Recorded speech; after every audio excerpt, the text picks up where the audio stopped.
پاکستانیوں، Kohistan corruption case کو خیبر پختونخوا حکومت اور تحریک انصاف کے خلاف سیاسی پروپیگنڈا ہتھیار کے طور پر استعمال کیا جا رہا ہے۔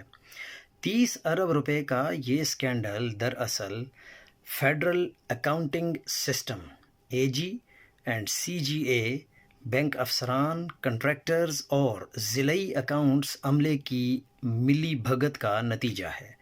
خیبر پختونخوا حکومت کا اس سے کوئی تعلق نہیں۔ یہ کیس 7 سال پر محیط ایک منظم مالیاتی دھوکہ دہی ہے جس میں جعلی منصوبوں اور سیکیورٹی ڈپازٹس کی آڑ میں عوامی فنڈز لوٹے گئے۔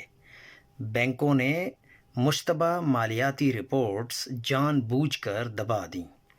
اس کے باوجود بعض عناصر اس کیس کو PTI اور خیبر پختونخوا حکومت کے خلاف پروپیگنڈا کے طور پر پیش کر رہے ہیں۔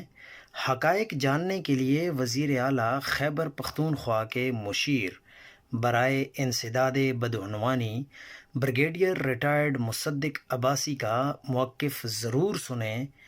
اس کیس پر وفاقی ادارہ نیب تحقیقات کر رہا ہے اور وزیر اعلیٰ علی امین گنڈاپور کی ہدایت پر چیف سیکرٹری سمیت تمام متعلقہ ادارے نیب کو مکمل تعاون فراہم کر رہے ہیں تاکہ کوہستان کرپشن اسکینڈل کو منطقی انجام تک پہنچا کر اسے ایک مثالی احتسابی کیس بنایا جا سکے۔